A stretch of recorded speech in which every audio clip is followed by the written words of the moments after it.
I'm here today with Carmen Grover, who is a wife, a mom. She lives on a beautiful farm in Ontario. And more recently, she is an author of a book called A Letter to My Babies. So, welcome, Carmen. I'm so excited to have you here with me today.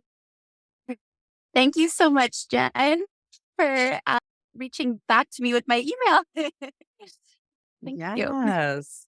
Yeah, I can't wait to have you tell your story and just the inspiration for your book. So, I guess maybe we'll start with sharing a little bit about your lost story. For sure. So I am a mom of 10 babies. I have three Earthside angels named Case, who is 5 years old, Easter, and Ada, who is our little tornado, and she's 18 months old. I have lost seven babies, so baby angels that I hold in my heart.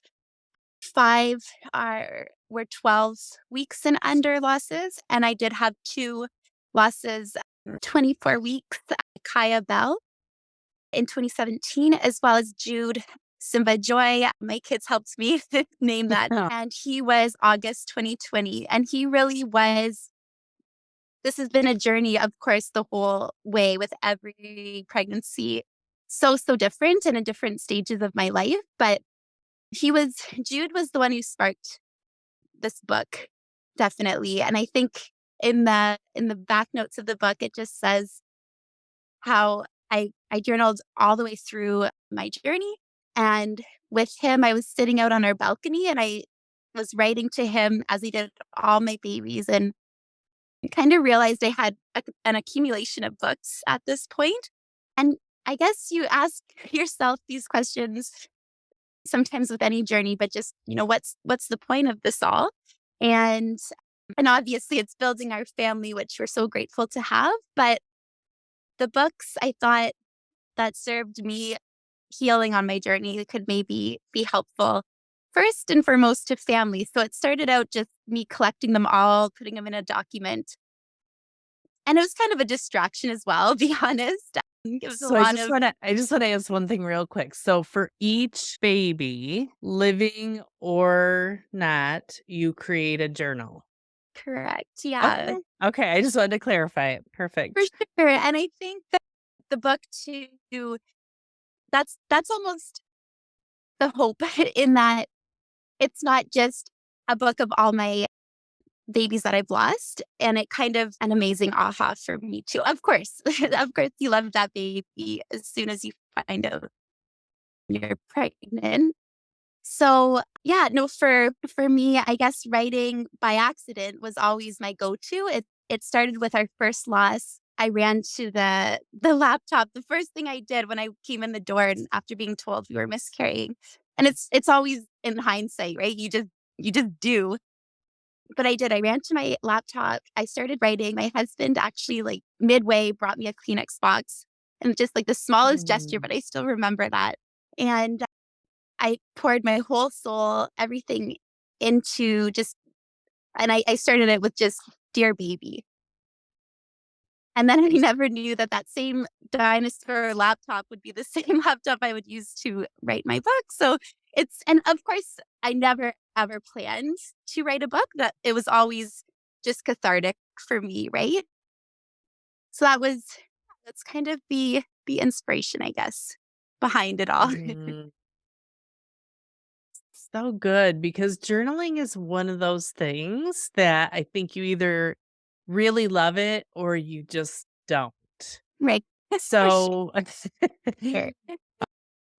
so what do you think is about journaling that was so healing for you? Yeah. And I want to say that too. Exactly what you said, Jen. I am not pushing having to journal. If it's not for you, leave it behind for sure. You'll find other ways. But yeah, for me, I really think it was just a way that it sounds so sad when I say it out loud, but didn't want to bother anyone else. And it was a way that I could be real with myself in those pages. And I only had to worry about pleasing myself, if that makes sense. Um, so that's something we sometimes it's been so interesting in releasing this book that the people I tried to, I guess, protect the most from what I was feeling, they're the ones that messaged me just sob emojis, just Carmen, like we didn't know what you were going through. And so feeling like I still broke their hearts, but in a beautiful way. So it was kind of, it served what it had to for me, just a way that I could really process almost, yeah, in quiet. And that's kind of the oxymoron now is that I'm hoping like when I couldn't speak it out loud, I could always write it, and I'm hoping now that I can start to speak it a little more, and I'm thinking that that's also a gift that my babies have given me, so Mm, here we are. so interesting, isn't it? Because they definitely do leave gifts, and it sometimes takes a while to Oh, figure for out what they sure. are, but yeah, it sounds like journaling was definitely a gift for you. And I loved when you said you start out with "Dear Baby," Yes. because I have a hard time journaling because I'm a perfectionist and I think, "What in the world? Wow, what am I supposed to be writing about?" But I really did and still do write letters to my babies.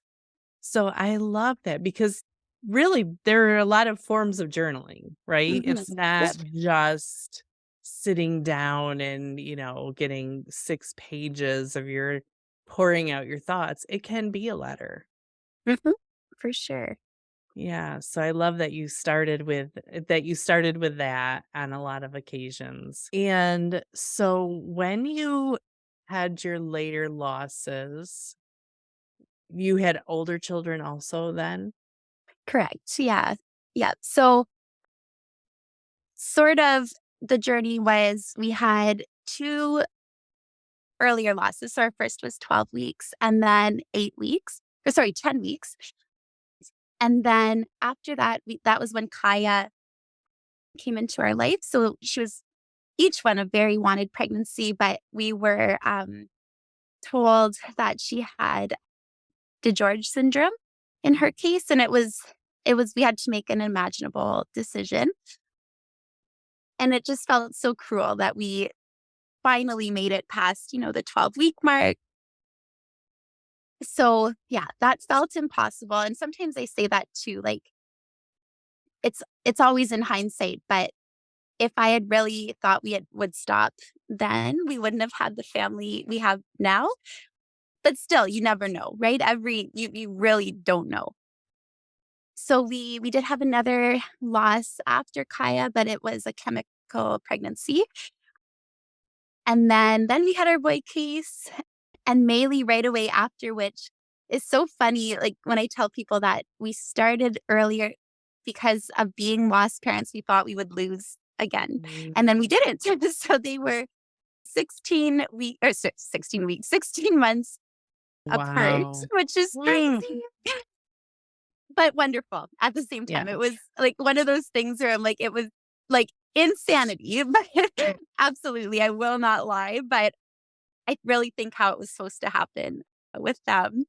And then we had a surprise pregnancy after that. So just like I said, like this journey is insane. Like Yeah. you go so far, like wanting, trying, and then we've just, yeah, up, down, all around.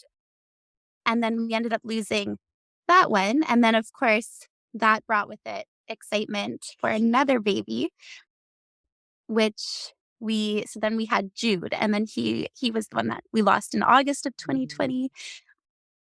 And then when I started compiling these journal entries, I was basically writing it when I was pregnant with Ada, so our last little one.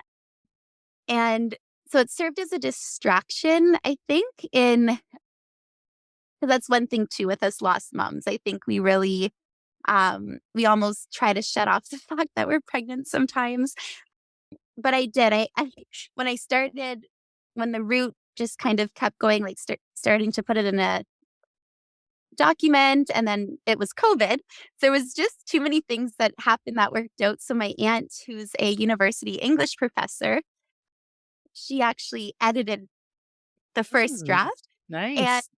when you say about being a perfectionist, it's so funny because I want to say that I nearly failed English, and she's who got me through university. So it's like full circle. But this time it wasn't like, boring RPCR or whatever, Yes, right. reflective practice. But so the other thing too is that I always wrote kind of in like a string of consciousness. So like Virginia Woolf style. So I never corrected. I just wrote as it came. It was always easy for me, but there's a reason they have editors. Right. So if anybody is, if that's something a limitation, I just want to put that little note there. But so no, so she helped, and then I started reaching out to some publishing companies. My husband was the one that said, "Why don't you try to get it published?" So it's his fault. There was so many rejection letters, Mm, but I really do think it just happened how it was supposed to. It was a women press, and it's such a niche topic, I think, that's why they picked it yeah. up. Yeah, Yeah. so, and then so with that, the conclusion, I guess, being I was trying to think, well, with a book, you've gotta have a conclusion, and I really wanted to drive home the fact that there is no conclusion to grief. Mm, So, but obviously hoping that my daughter would live, so it was really strange to write in that, like, of course, knowing that she was the conclusion as I was yeah. writing it, and she was, but she isn't. So Yeah. that the journey, that's the thing, is I could keep writing, like, this book because, there's still anniversaries where Yeah. you write them, and, um, so that's the other thing, like, it's a snippet in our life, and the power to look back has been so transformative too, just to see the growth, I think, that obviously I never seen as I was going through it too. So, Yeah. Oh, yeah. yeah. That's a really good point because if you were to sit down on day one after your loss, finding out about your loss versus day 365, For sure. I would imagine that the entries seemed a lot different, and there were a lot of different things that were being said. So that could really be healing in itself, just to kind of check back every now and then and see how different thoughts are. Absolutely, yes. So, what would be a good piece of advice for someone who says, I'd like to be a journaler, but I just don't know how. I don't know how to get started. Yeah, so, like we said, I always just started with "Dear Baby." That for me was usually enough. If something didn't come, usually something would, oddly enough. But saying that, I'm still I totally get it. So, some things, if things weren't flowing or I was struggling more to write, I would ask myself, "What am I thinking? What am I feeling? Or what am I even doing?" And then sometimes to go dive a little deeper, I would say, "What am I fearing? What am I hoping for? Or what am I dreaming of?" So those were kind of some cues. Another thing sure is the spirit had to move me to write also. So it wasn't like I sat there and was like, "I must." So those days, it kind of it would just sweep over me, and I would find myself writing. And I I wanted to say too, and it's always, again, looking back, but there was some days I might have wrote 2 or 3 entries in the same day. There was some days, and it really showed in my book, I guess, as I was going through it. Some days it was every day, some days a week passed, a month. But interestingly, one thing I always did, I guess kind of as a tribute, was I always wrote on the anniversary of their death or Mm, birth. And it's kind of something that stuck with me. And in those cases, same idea. I will force myself to write, but what I always find is something comes and it always surprises me. And even if it's like a almost like a silent prayer to that baby or myself, I either find the answers later in that year or some signs that I wasn't expecting. It's really it's I think that's what's always so warming is that I'm, you know, whatever it is that brings you comfort, but I do believe in those signs and I always get them after I write or acknowledge them or think of them. So it forces me to put me in that headspace to find them again, kind of. Even though they're always with us, sometimes when you're looking, you don't see them, and sometimes Yeah. surprises you. So it's That's just a so good. Yeah, yeah. 'cause I was gonna ask you, do you set an alarm clock? Do you No, do no, you do it no. at a certain time every day? And you But I don't. would tell no one to do this. No, I'm kidding. Okay. Commitment. Yeah, But yeah, like one more chore when you have a house full of kids. exactly. So, what did it give you? You kinda mentioned that, you were always glad that you did, and that something always came up for you. What kind of a relief, I guess, was it when you did kind of, maybe, I don't wanna say force, but kind of Yeah, make yourself do it on their anniversary, because that's a really hard emotional time. for sure. And I think um it was kind of like my own therapy to counsel myself through it. Like I Yeah. think timing is everything, and it's just one thing by accident maybe that I found that always worked. Usually, like in the earlier losses, it happened naturally just because I was genuinely thinking of them on that day, as Mhm, you always are. Like, I don't mhm. wanna say like, I still am, of course, but now yeah, it's kind of just turned into kind of like, yeah, like a little ritual, but it allows me to process because each year I show up differently. So, I've had years where I almost it's almost just I'm writing an acknowledgement, like, "Here we are again, this is what the weather's like, this is what we're doing, this is what our life looks like." So sometimes it's just like touching catching up almost, like, I see it like a touching base. Other times, yeah, like, no words will come because 'cause I'm almost, like, too emotional about it. It'll hit me in a different way depending if I had maybe another loss in my life or another like, it's so interesting year to year. It kinda shows where I'm at, I guess, in our journey. And again, how it's always changing, always changing. And something too, as I looked back, I could kind of see, like, a transformation in some ways, like, if I was talking more about, like, getting together with friends or wanting to be more social, I was obviously doing better in my grief. And if other years,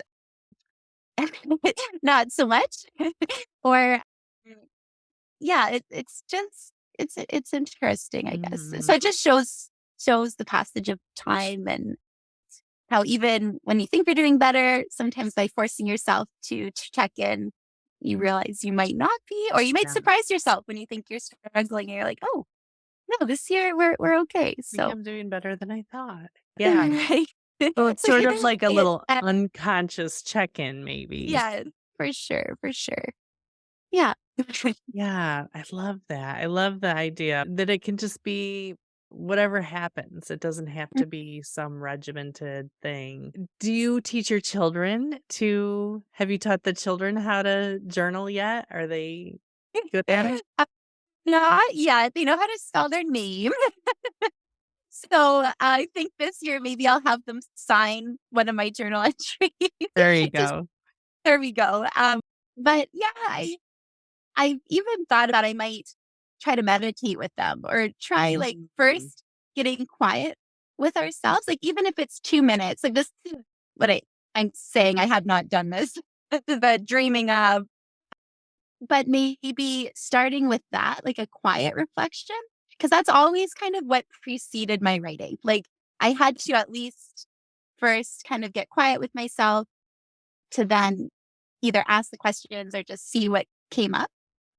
Because otherwise, if I was like doing dishes and like it just didn't flow as easily. So I think Yeah. that would be my first go to. And then I'm curious to see what happens with them. Like if they on their own, like go that route, or do they go through like dancing, expressing themselves that way? Or that's what I mean. There's so many ways to work through grief, which is what's been so humbling too on this journey. But I love that you said that because I think this is a tool, right? This Mhm. could be a tool for processing grief because we know it has to be processed, and Yeah. that we all have a different way and a different timeline and everything else, but this was your mode of doing it, and I can see how it will be so helpful to others to just have that example of what you've done and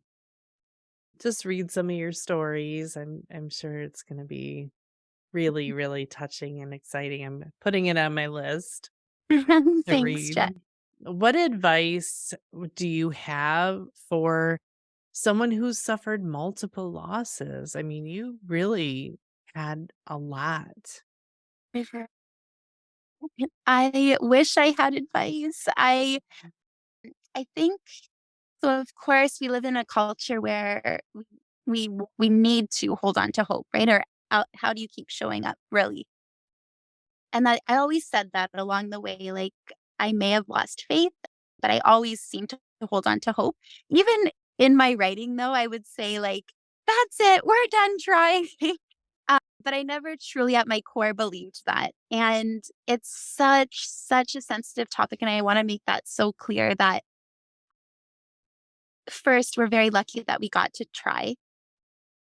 And I grieve wholeheartedly for those who that journey has been different, right? And there's just so many ways that like, there's, as we know, right, infertility, trying to conceive, and all of it, like, and later loss and early, like, multiple loss. And so I can only speak to, of course, our story, but I can't. It's always, we say that the devil, versus the devil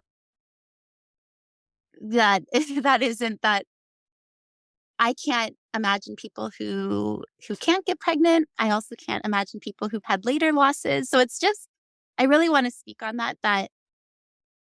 that's that's where I'm at. But with my book, I was, obviously the goal was always hope. So I think our story with continuing to try led us to have the family we have. And I say that too, that maybe we would have tried different avenues had that not been. Like, we really don't know which way it would have went.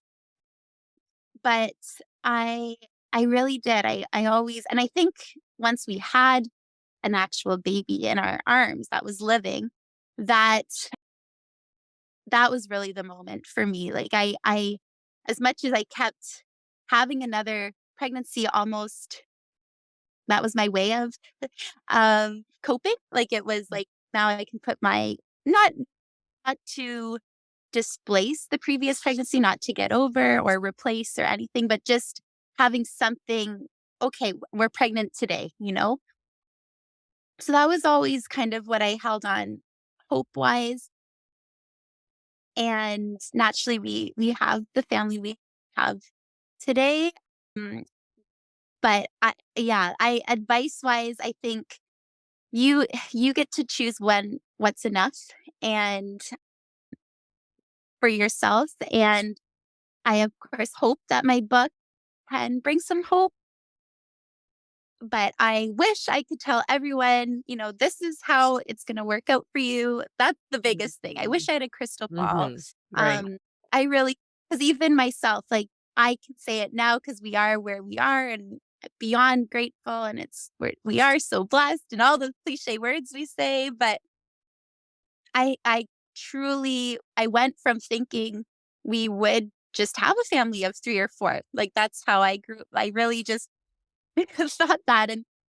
And here we are, but at the same time, I never had a crystal ball to know how we would get there. So it's yeah, it's so tricky, but I think as best you can in whatever way you can with whatever means you have, just trying to hold on to hope and surround yourself with so many supports, and always making space for yourself.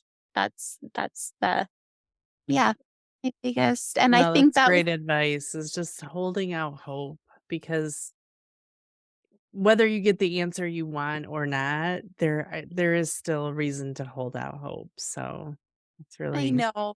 I wish it was like, it feels Yeah. hard saying it does, but I can truly say that is one thing that was constant in our journey. And even if it was hope in different ways, like it didn't always, like maybe it was just hope to see a sign from your baby that day. Like Mhm. it can go just start with baby steps in retrospect, but yeah, it's all on the journey. Everything's everything's So where it's supposed true.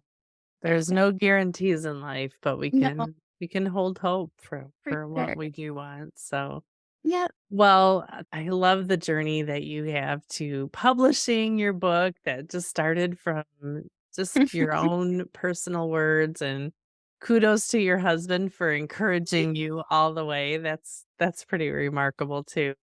So Yeah. where can people find out more about you or more about the book?